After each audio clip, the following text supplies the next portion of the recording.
हम लोग श्रीमद् भागवतम के तीसरे स्कंद के 16वें अध्याय के 19वें श्लोक को पढ़ेंगे। 18वें में ये पढ़ा था। बेसिकली बात हम लोग सुन रहे हैं चार कुमारों से ये बात कि भगवान ने जो गुणगान किया ब्राह्मणों का, यह लोगों की शिक्षा के लिए, लोक शिक्षार्थ के लिए दिया है। वास्तविकता ये नहीं है कि ब्राह्मण भगवान के परम देवता हैं, अपितु भगवान से सब कुछ आने वाला होता है, तो भगवान ही सबके परम देवता हैं। इस बात को ने 18वें श्लोक में समझाया था। त्वत्तः सनातनो धर्मो रक्षति तनुभिस्तव धर्मस्य परमो गुह्यो निर्विकारो भवान मतः। त्वत्तः भगवान आपसे ही सनातन धर्म अर्थात भक्ति आता है।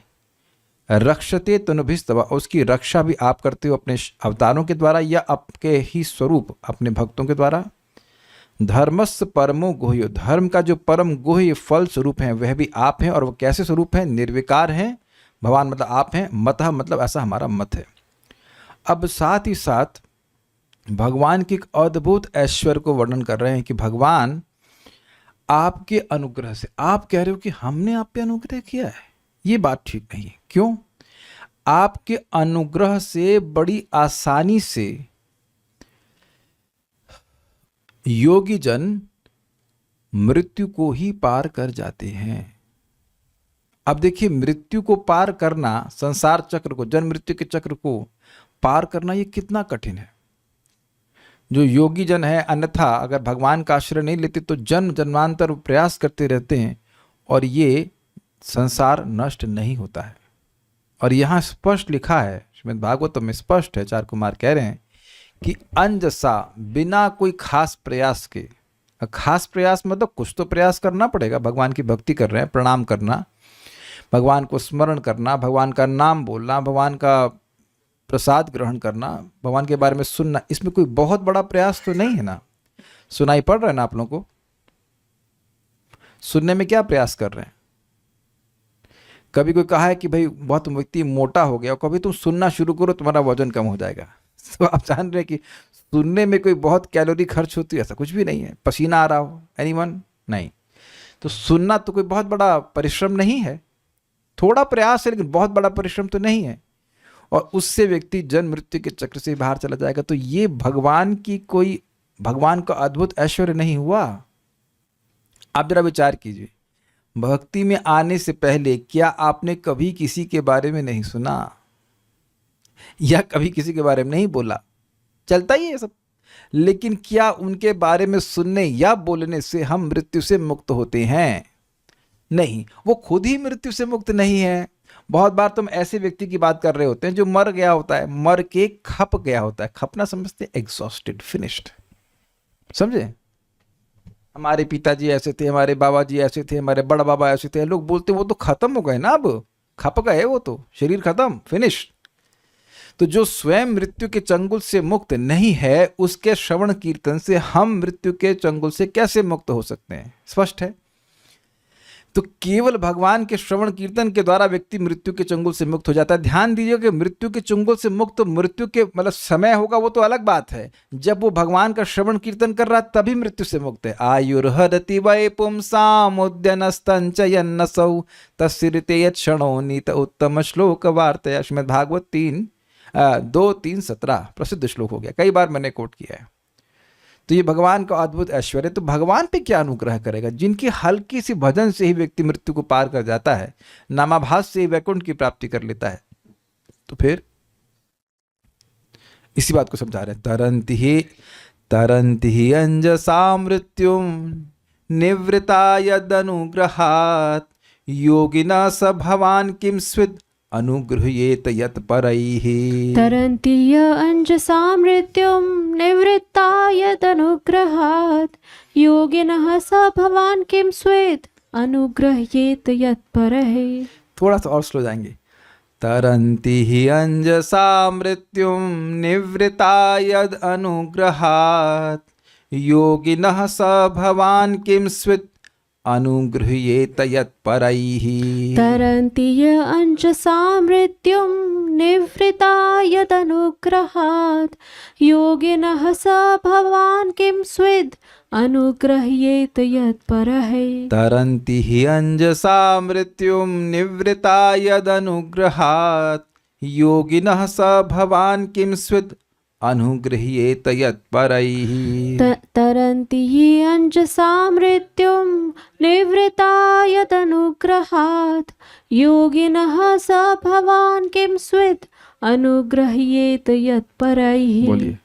तरन्ति ये अंजसा मृत्युं निवृता यदनुग्रहात् योगिनः स भवान् किं स्विद् अनुगृह्येत यत्परैः। तरन्ति हि अंजसा मृत्युं निवृता यदनुग्रहात् योगिनः स भवान् किं स्विद् अनुगृह्येत यत्परैः।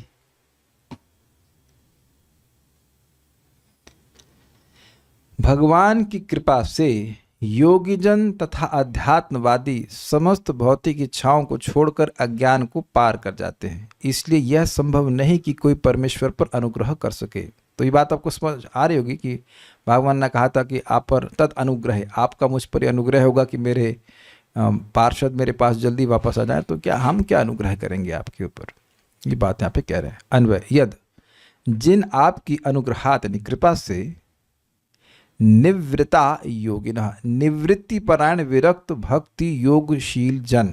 इसका क्या मतलब है भाई? देखिए दो मार्ग हैं, एक है मार्ग निवृत्ति का और दूसरा है प्रवृत्ति का। प्रवृत्ति में व्यक्ति भोगता जाए, खूब ऊब जाए, उसके बाद वह मोक्ष के लिए प्रयास करे। निवृत्ति में व्यक्ति प्रारंभ से ही इंद्रियों को संयमित करे, भोग इच्छाओं को भोग में नहीं प्रवृत्त हो, ताकि वह जल्दी से जल्दी भक्ति प्राप्त करके भगवान के पास चला जाए। तो निवृत्ता योगिना मतलब जो निष्काम भावना से भगवान की भक्ति करते हैं। योगिना का स्पष्ट अर्थ है, योग मतलब जोड़ना, जो अपने इंद्रियों को भगवान से निरंतर जोड़े रखते हैं, ऐसे योगी, यानी भक्ति योगी के बारे में बात कर रहे हैं। वह है मृत्युम अंजसा तरंती। एक प्रश्न होगा कि भाई योगिना लिखा है, यहाँ भक्ति योगी तो नहीं लिखा है, तो ये भक्ति योगी योगशील जन क्यों कह रहे हैं? शब्द यहाँ पे आगे है अंजसा। अंजसा मतलब आसानी से। तो निष्काम कर्म योग या ज्ञान योग या अष्टांग योग, इस सब में बड़ी फजीयत है। तो इसमें आप यह नहीं कह सकते हो कि बड़ी आसानी से पार कर रहा है। अब निष्काम कर्म योग में क्या कठिनाई है? वर्णाश्रम के नियमों का पालन कीजिए, कितना परिश्रम है। ज्ञान योग में क्या क्या लैंग्वेज, उपनिषद की लैंग्वेज पढ़िए, समझिए, बड़ा मुश्किल है। तपस्या करिए, संन्यास लीजिए। अष्टांग योग में एक जगह घंटों बैठ के ध्यान कीजिए। तो आप देख लीजिए कि इन सब योगों के लिए आप अंजसा शब्द का प्रयोग नहीं कर सकते हो। भक्ति योग ही अंजसा कहा जाएगा, आसानी से, सहजता से, क्योंकि बड़ी सहजता से होता है। जो हमारी इंद्रियों की वृत्तियां हैं, जो हमारे इंद्रियों के कार्य हैं, बस वही करना है, उन्हें भगवान की सेवा में लगा देना, इतना करना है। कुछ नया काम नहीं करना है। श्रवण कीर्तन स्मरण आदि कोई नए कार्य नहीं है जो हमें करने के लिए सिखाए जा रहे हैं। केवल भगवान के संबंध में कैसे करना, ये सीखना होता है। तो मृत्युम अंजसा ही तरंती, जन्म मरण रूपी भवसागर को सहजता से ही तरंती, पार करते हैं। सहजता से ही का मतलब दो अर्थ हो सकता है, एक कि पार करते ही हैं, कोई संदेह नहीं है, और दूसरा सहजता से ही पार करते हैं, कठिनाई से नहीं पार करते हैं। दोनों अर्थ ग्रहण कर लिया आपने? अरुण अग्रवाल प्रभु, समझ में आ रहा है? आसानी से ही पार होता है और आसानी से पार होता ही है, क्योंकि ये एक बहुत संदेह भक्तों को भी हो सकता है, यार इतना आसान कैसे हो सकता है? तो भगवान कठिन बनाए। कितने लोग चाहते हैं कि भगवान कठिन बनाए? ये तो नहीं चाहते। ये लोगों को बड़ी दिक्कत, इतना आसान कैसे? घर में रहते हुए प्रसाद खा के नाम जप करके हम सीधे भगवान के पास चले जाएंगे। अरे घर में ही रह के पाप करके व्यक्ति नरक नहीं जा रहा है। जब नरक जा सकता है तो वैकुंठ भी जा सकता है। Is it not? क्या लोग नरक में जाने के लिए कहीं एडमिशन ले रहे हैं? घर में ही पाप कर रहे हैं, मुर्गा खा रहे हैं, शराब पी रहे हैं, वहीं से उठा लिया जाता है उनको। ऐसे ही भगवान की स्मरण करके, श्रवण कीर्तन करके व्यक्ति घर से ही भगवान के पास चला जाएगा, कोई कठिनाई नहीं है। आप में से कौन भक्तों को कौन सा भक्ति का कार्य मुश्किल लगता है? आप कहोगे जब मुश्किल लगता है, वो देखिए प्रारंभ में हो सकता है, लेकिन अगर आप कार्य करना मुश्किल नहीं है, जब करना मुश्किल नहीं है, एक ही वो तो और आसान है। एक महामंत्र को बार बार बोलते रहो, कुछ नया भी नहीं, तो नया भी तो नहीं करना आसान है। अब उसमें टेस्ट हो या न हो अलग की बात है। सुबह उठना अच्छा मुश्किल है आज, आगे से अगर करते रहेंगे 4-5 साल बाद तो मुश्किल नहीं लगेगा। अगर करते रहेंगे अभ्यास इतना मुश्किल नहीं लगेगा, अब उससे इतना मुश्किल नहीं लगेगा। सर रात में जल्दी सो जाइए तो इतना मुश्किल नहीं लगेगा। मेरे को भी एक ज़माने में बहुत मुश्किल लगता था, हाँ 80 में तो बहुत मुश्किल लगता था। इतना मुश्किल नहीं लगता, इतना मुश्किल नहीं है, जस्ट समय से सो जाइए तो। लेकिन जिसने कहा कि सुबह उठना मुश्किल है, मैं से को संन्यास लेना है, तब तो पहले आप हम पर दाग देंगे, आप लेके दिखाइए, नहीं हमारे लिए मुश्किल है नहीं ले सकते। तो आप देख रहे हैं कि ये संन्यास लेने की तुलना में तो सुबह उठना बहुत आसान है ना। तो आप ये एक भी अंग आप भक्ति का नहीं कह सकते जो मुश्किल है करना, और इससे आप मृत्यु को पार कर जाएंगे, बिल्कुल आराम से पार करेंगे और करेंगे ही। ये समझा पाएंगे आप अंजसा ही के दो अर्थ क्या निकल पा रहे हैं वेदवाद नहीं। तो माइक निकालिए भाई, माइक भी दूसरा भी हाउट सीट बनाना है, पहले आप उत्तर दे दीजिएगा फिर हम हाँ करेंगे। दो अर्थ हैं अंजसा ही के। आसानी से ही हो जाता है, और आसानी से होगा ही, आसानी से होगा ही। मतलब कोई कहे कि हम भक्ति में कठिनाई करके मृत्यु को पार करेंगे तो कोई जरूरत नहीं। देखिए समझिए होता क्या है, बड़ा मजेदार है ये विज्ञान, समझिए। मैं कहूं कि आपको सागर पार करना है, कल्याण प्रभु माइक लीजिए, सागर पार करना है तैर करके, तो कठिन है कि आसान है? ऑन तो करो, दूसरा दे दिया आपने माइक, नहीं माइक तो ठीक है, उसको ऑन कर दीजिए, इसको यहाँ से ऑन कीजिए, यहाँ से ऑन कीजिए, हाँ हाँ अब बोलिए। हरे कृष्णा। कठिन है, बहुत कठिन ज़्यादा है। मैं कहूँ कि बछड़े के खुर से जो गड्ढा बन जाता है उसमें पानी भर जाए, तो उसके लिए राधिका प्रभु क्या मत है इसके ऊपर? प्रभु जी उसको पार करना मुश्किल है कि आसान है? थोड़ा पास में आ सकते हैं आप। आसान है प्रभु जी। आसान है, ठीक है। तो अगर उस ओशियन को, उस सागर को बछड़े के खुर से बने हुए गड्ढे के बराबर कोई कर दे, तब आसान है कि मुश्किल है पार करना? आसान है, समझना आसान है कि नहीं है?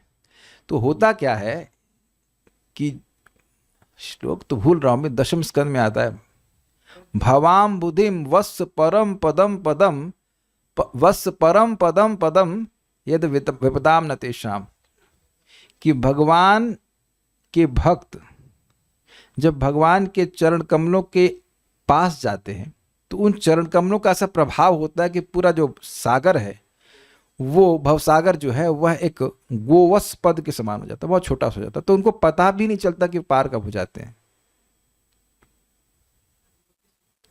ना। भागवतम से भवाम बुद्धिर वत्स पदम पदम वत्स पदम परम पदम पदम पदम यद समाश्रिता ये पद पल्लव प्लवम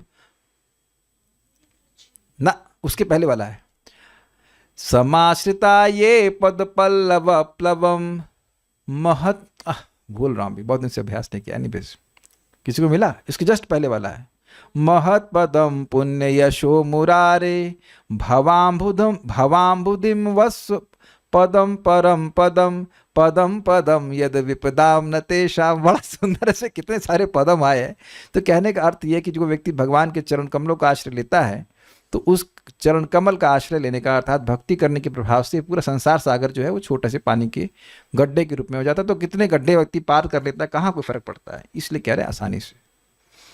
कठिनाई ये है कि भक्ति में आना कठिन है, क्योंकि भक्तों की संगत दुर्लभ है, कि इवन नए व्यक्ति की, नए भक्त की भी संगति अत्यंत दुर्लभ है। तो फिर अब गंभीर भक्तों की तो संगति का कहना ही क्या।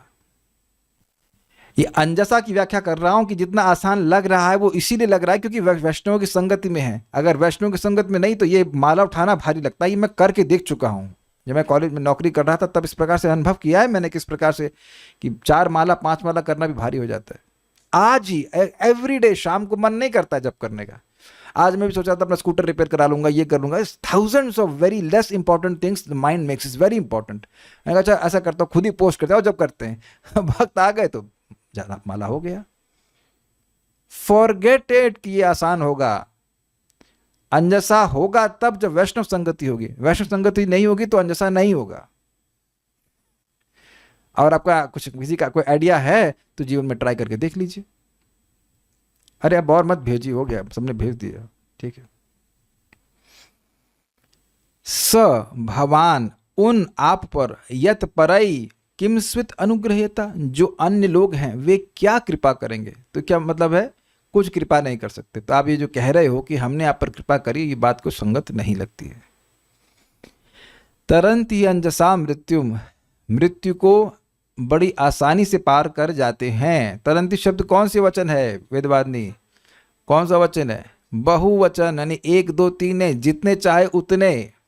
यहाँ मान लीजिए अभी 96 लोग हैं, 960 लोग आएंगे तो भी, और 960 करोड़ लोग आएंगे तो भी। ये नाव ऐसी है कि जितने भी लोग आ जाएं उसमें उतने ही लोग, उसमें एक आदमी का स्पेस और बना रहता है। Make sense? There is no competition here. निवृत्ता यद अनुग्रता, जो निवृत्त योगी हैं, अर्थात निवृत्ता को योगिनी से जोड़ लीजिएगा। निवृत्ता योगिना मतलब जो निवृत्ति परायण है, जो इस जगत में नहीं फंसना चाहते हैं, ऐसे योगीजन आपके अनुग्रह से बड़ी आसानी से मृत्यु को पार कर लेते हैं। इस पे परम पूज्य वृंदावन चंद महाराज कृष्ण करुणामृत से श्लोक कोट करते हैं, हस्ते न्यस्त नताप वर्ग, ऐसे करके आता है। भगवान अपने हाथ में हस्ते अपवर्ग को न्यस्ते, हस्ते न्यस्त नताप वर्ग, ऐसे करके श्लोक है कि हाथ में जो हाथ में मुक्ति को रखते हैं, कि अगर कोई प्रणाम करे तो तुरंत उसको मुक्ति दे दूं। हस्ते न्यस्त नताप वर्ग, वह कहीं ऐसा ना हो कि उठ के चल दे और मैं उसको जन्म मृत्यु के से मुक्त होने का आशीर्वाद ना दे पाऊं। महाराज समझाते हैं इसको इस तरह से कि जैसे कोई मान लीजिए साधु जन आते हैं, तो अब प्रसाद पाएंगे, आधा घंटा कम से कम रुकेंगे, कुछ आधो बातचीत करेंगे, फिर जाएंगे। लेकिन प्रायः गृहस्थों का अनुभव है कि वह डोनेशन को अपने लिफाफे में भर कर पहले ही रख देते हैं, कि कहीं ऐसा ना हो कि हाथ धुल के साधु जन चले जाएं और हम उनको डोनेशन भी ना दे पाएं। कई बार देखा गया है, अरे ढूंढो ढूंढो ढूंढो ढूंढे में महाराज जी निकल गए। तो भगवान इस प्रकार से मुक्ति देने के लिए इच्छुक रहते हैं। थोड़ा सा भी संपर्क होता है, भक्ति का समर्पण होता है, तो वह मुक्त कर देते हैं जीव को। ये बात यहां पे कह रहे हैं। स भगवान ऐसे आप पर किमस्विद, मतलब ये किमस्विद शब्द जो है ये अत्यंत आश्चर्य को सूचित कर रहा है। अनुग्रह्येत यत् परई, आप जो ऐसे हैं उन पर कोई और व्यक्ति अनुग्रह करेगा, मतलब हम लोग अनुग्रह करेंगे क्या? तो उत्तर क्या है? नहीं, उत्तर हम अनुग्रह नहीं कर सकते हैं, आप सब पर अनुग्रह करने वाले हो। तो स्पष्ट है ये। आगे पढ़ते हैं। श्रीधरी, आपने यह जो कहा है कि आप लोगों ने मुझ पर कृपा की है, यह वास्तविकता के विपरीत है। यह तो आप संसारी जीवों को शिक्षा देने के लिए कहे हैं। आपकी ही कृपा प्राप्त करके संसार से उदासीन रहने वाले योगीजन बड़े आसानी से मृत्यु रूप संसार सागर को पार करते हैं। इस तरह के आप हैं। ऐसे आप पर दूसरा कौन है जो कृपा करे? ऐसा दूसरा कोई भी नहीं प्रतीत होता है। सारार्थ दर्शनी। क्या समझ में नहीं आया? माइक पे बताइए, क्या समझ में नहीं आया? ये तो आप संसारी जीवों को शिक्षा देने के लिए कहे, ये वाला नहीं। क्या नहीं समझ में आ रहा इसमें? भगवान ने बोला था 4 कुमारों को कि आपने मुझ पर कृपा करी है, तो कह रहे हैं ये तो आप लोगों को शिक्षा देने के लिए कह रहे हैं कि ब्राह्मणों की सम्मान देना चाहिए क्योंकि सामान्य लोग ब्राह्मणों की शिक्षा देने, ब्राह्मणों को सम्मान करने से आध्यात्मिक प्रगति को प्राप्त करते हैं। लेकिन अब ऐसा नहीं कि ब्राह्मण लोग भगवान पे ही कृपा करने लग जाएंगे। यही तो समझा रहे हैं कि भगवान कह रहे हैं कि मैं ब्राह्मणों की, मतलब आप ब्राह्मण हैं, आप मुझ पर अनुग्रह कीजिए। तो वो अन्य लोगों को शिक्षा देने के लिए है कि भाई ब्राह्मणों की कृपा प्राप्त करो, उनको अनुग्रह होगा तो तुम्हारी प्रगति होगी। लेकिन ऐसा भगवान के संग थोड़ा ना है। जब कोई कहे अरे भगवान भी कृपा प्राप्त कर रहे हैं ब्राह्मणों की, तो ब्राह्मण कितने ऊंचे होंगे, तो लोग समझ पाते हैं इस प्रकार से। सारार्थ दर्शनी। उन समस्त ब्राह्मणों के मध्य प्रवृत्ति निष्ठों से निवृत्ति निष्ठ ब्राह्मण श्रेष्ठ होते हैं। प्रवृत्ति निष्ठ मतलब ऐसे ब्राह्मण जो धर्म का संपादन करते कराते हैं ताकि जगत में व्यक्ति और भौतिक रूप से लाभान्वित हो। Just for example astrologers, with all due respect, लेकिन जो ज्योतिषाचार्य, ज्योतिष वाले जो होते हैं, वो मोक्ष की कंसल्टेंसी नहीं देते हैं। वो ये बताएंगे आप ये पहन लीजिए, ये कर लीजिए, वो कर लीजिए, ये पूजा कर लीजिए, इससे आपका भौतिक ये लाभ हो जाएगा। कोई इसमें विरोध तो नहीं होगा। तो ठीक है, वो भी ब्राह्मण है, वह भी वैदिक ज्ञान रख रहे हैं, लेकिन उनका वो प्रवृत्ति निष्ठ है। दे आर फिक्स्ड इन प्रवृत्ति। भौतिक वस्तुएं आपको कैसे प्राप्त हो, कर्म कांड के मार्ग में लगे हुए हैं तो उसके द्वारा व्यक्ति को वैसे ही प्रवृत्त कराएंगे। उनसे निवृत्ति निष्ठ ब्राह्मण श्रेष्ठ होते हैं, अर्थात जो मोक्ष चाहते हैं, और उनसे भी भक्ति निष्ठ योगी श्रेष्ठ होते हैं, जो भक्ति प्राप्त करना चाहते हैं। वे भी आपके अनुग्रह से सहज ही मृत्यु यानी जन्म मरण रूपी संसार के प्रवाह से मुक्ति प्राप्त कर लेते हैं। तो फिर आप स्वयं अन्य के द्वारा अनुग्रहित होते हैं, ये कैसे संभव है? किम स्वित, ये अति आश्चर्य प्रकट करने वाला प्रश्न है। ये अति आश्चर्य क्यों हो रहा है? देखिए, भगवान ने स्पष्ट कहा, जन्म कर्म चमे दिव्यम एवं यो वेति तत्वतः त्यक्त्वा देहम पुनर्जन्म नैति मामिति सुअर्जुन। तो भगवान जन्म कर्म, भगवान के जन्म और कर्म की दिव्यता को समझ करके व्यक्ति आसानी से भगवान के पास जा सकता है। जन्म न सिर्फ जन्म मृत्यु के चक्र से वह मुक्त हो सकता है, अपितु वह भगवान के पास ही जा सकता है। जन्म कर्म च मे दिव्यम एवं यो वेति तत्वतः त्यक्त्वा देहम पुनर्जन्म न इति माम इति कौन्तेय। है ना? कुछ गलत तो नहीं बोल दिया? न सिर्फ वह जन्म मृत्यु के चक्र से मुक्त हो जाएगा, अपितु वह भगवान के पास भी जाएगा। वो ब्रह्म ज्योति में लटक नहीं जाएगा। दुनिया में बहुत सारी चीज पढ़ते पढ़ाते हैं, लेकिन उसका ऐसा अद्भुत प्रभाव नहीं होता है। Does make sense? तो इजी है। अब कठिनाई इजी है, इसीलिए तो व्यक्ति डिस्ट्रैक्टेड रहता है। अरे ये तो जानते ही हैं भगवान मरते नहीं हैं, अमर हैं, इत्यादि इत्यादि, बैकुंठ पे रहते हैं। Familiarity breeds contempt. तो जो भगवान की शरण लेकर के व्यक्ति बड़ी आसानी से भगवान के पास चला जाता है, जन्म मृत्यु के चक्र से मुक्त हो जाता है, वह कह रहे हैं कि आप मुझ पर अनुग्रह किए। ये बड़ा आश्चर्य की बात है। बड़ा आश्चर्य की बात है कि नहीं? ये सेंस कैच किया आपने? बड़े आश्चर्य की बात है। तात्पर्य, जब तक किसी पर परमेश्वर की कृपा नहीं होती, तब तक वह बारंबार होने वाले जन्म तथा मृत्यु के अज्ञान सागर को पार नहीं कर सकता है। ये परमेश्वर की कृपा का मतलब है, जब तक उसे भक्तों की संगति प्राप्त नहीं होती है। इस बात को मुचकुंद महाराज ने भगवान श्री कृष्ण को सामने सामने कहा है कि भगवान, जब किसी जीव के मुक्त होने का समय आ जाता है, तब उसे भक्तों की संगति प्राप्त होती है। लेकिन उस मूर्ख जीव को समझ में नहीं आता है कि इसने कितनी इंपॉर्टेंट चीज प्राप्त कर ली है। हम सभी लोग इसमें आ जाते हैं। That's why we don't value this association.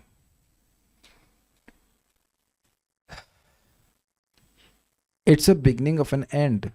हमारे जगत की यात्रा की समाप्ति की शुरुआत है जब व्यक्ति भक्तों की संगति में आता है। और ये सब ऐसा मत सोचिए कि मैं खुद अपने मन से मूर्ख शब्द का प्रयोग कर रहा हूँ। श्रीमद् भागवत में वर्णन है ऐसा, क्या है वो, भवाटवी के वर्णन में ऐसा आता है कि मूर्ख, सबसे बड़ा मूर्ख वह है जो वैष्णव की संगति प्राप्त करके फिर से छोड़ दे। अरे क्या है, वही सब बातें बोलेंगे। यहां यह कहा गया है कि योगी जन या अध्यात्मवादी लोग भगवान की कृपा से अज्ञान सागर को पार कर सकते हैं। योगी कई प्रकार के हैं, यथा कर्मयोगी, ज्ञान योगी, ध्यान योगी तथा भक्ति योगी। कर्मी जन तो विशेष रूप से देवताओं की कृपा की खोज करते हैं। ज्ञानी जन परब्रह्म से एकाकार हो जाना चाहते हैं तथा योगी जन भगवान या परमात्मा की आंशिक झलक मात्र से और अंत में उनसे एकत्व प्राप्त करने से तुष्ट हो जाते हैं। तो ये क्लियर हुआ, जो परमात्मवादी हैं वो नित्य रूप से भगवान की सेवा नहीं करना चाहते हैं, अपितु वो भगवान को देखते हैं विष्णु स्वरूप में, परमात्मा के रूप में हृदय में, और उसके बाद उसमें लीन होना चाहते हैं। ये उनका उद्देश्य है। इसलिए ऐसा नहीं सोचना चाहिए कि अगर वह भगवान के साकार रूप की उपासना कर रहे हैं तो उसका मतलब है कि वह अब पर्सनलिस्ट हो गए, वे भक्त हो गए। नहीं, वे भगवान की सेवा नहीं करना चाहते हैं, भगवान में लीन होना चाहते हैं। ये कई बार प्रश्न लोग कर लेते हैं कि परमात्मावादी की गति क्या होती है। तो वह परमात्मा को देखते हैं लेकिन इनकी शाश्वत सेवा में नहीं संलग्न होना चाहते हैं, वह भगवान में लीन होना चाहते हैं। किंतु भक्तगण तो पूर्ण पुरुषोत्तम भगवान का शाश्वत सानिध्य पाना और उनकी सेवा करना चाहते हैं। स्पष्ट है, यह पहले ही माना जा चुका है कि भगवान शाश्वत हैं, और जो लोग परमेश्वर का निरंतर अनुग्रह चाहते हैं वे भी शाश्वत हैं। समझे बात? जो लोग चाहते हैं कि भगवान का अनुग्रह हम पर लगातार बना रहे, जो मायावाद, जो ब्रह्मवादी है वो चाहता है लीन हो जाए, जो देवताओं की उपासना कर रहा है वो स्वर्ग लोग जाना चाहता है, और जो परमेश्वरवादी है वो भी भगवान में लीन होना चाहता है, तो वो अब उसके बाद कोई अनुग्रह नहीं चाहते, लेकिन शाश्वत अनुग्रह वह चाहता है जो वो चाहता है कि भगवान के धाम में जाकर भगवान की निरंतर सेवा प्राप्त करे। तो भक्त की बात हो रही है, वे भी शाश्वत हैं। इसलिए यहाँ पर योगियों का अर्थ भक्त है। भगवत कृपा से भक्तगण जन्म तथा मृत्यु के अज्ञान को सरलता से पार कर सकते हैं और भगवान के नित्य धाम को प्राप्त कर सकते हैं। इसलिए भगवान को अन्य की कृपा की आवश्यकता नहीं रहती। हाँ, क्योंकि उनसे ना तो कोई तुल्य है, ना ही उनसे बढ़कर है। वस्तुतः अपने मानव उद्देश्य की सफल जानकारी के लिए सबों को भगवान की कृपा की आवश्यकता पड़ती है। तो श्लोक बड़ा स्पष्ट है। कोई प्रश्न किसी भक्त का है तो मैं देख लेता हूँ। ब्रह्मवादी और परमात्मवादी ऑलमोस्ट सेम है क्या?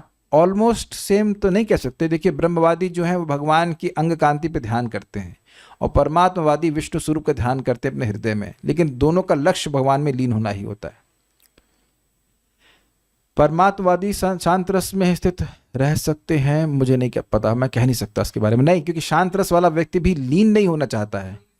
शांत रस वाला व्यक्ति भी लीन नहीं होना चाहता है भगवान में।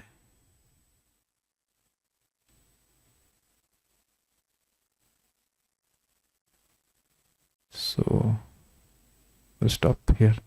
श्रीमद् भागवतम की जय, श्रील प्रभुपाद की जय, निताई गौर प्रेमानंदे।